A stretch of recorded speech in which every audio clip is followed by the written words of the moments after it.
Oi pessoal, estou aqui para vos mostrar este jogo, Deer Hunter 2014. Espero que gostem. Eu gostei do jogo, espero que gostem. Este jogo tem a possibilidade de dar muitas armas. Quando eu digo muitas, são ainda muitas. Sim, ainda são um bocadinho muitas. Muitas mesmo, muitas. E vamos matar aqui um. Não tenho a arma no máximo, uma coisa, por isso que eu passo esta cena. Dar este com long shot. Tenho que matar este dando-lhe nos pulmões. É aqui.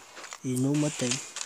Então se não o matei é porque vai dar mais. Não há. Long shot e desse já vou perder. Long shot e já o perdi. É por isso que nunca façam isso. Nunca venham jogar quando não tenho arma nele. Eu é que sou burro. Pronto, já não está a gravar outra vez. Vamos lá, é isso.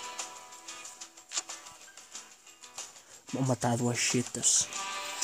3 na por cima. Depois disto, digo tchau e adeus. E espero que gostem. Comentem, deixem o seu like, favorito, cala a boca, puta. E inscrevam-se no canal se não são inscritos. E isso demora tempo a caminhar. Não demora. Nos pulmões. Mais alguma puta aí? Então espera.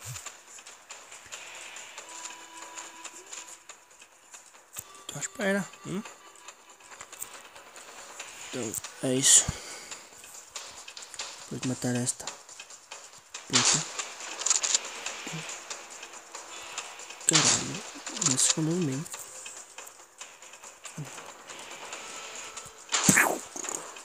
Olha, ela vai saltar e matou-me.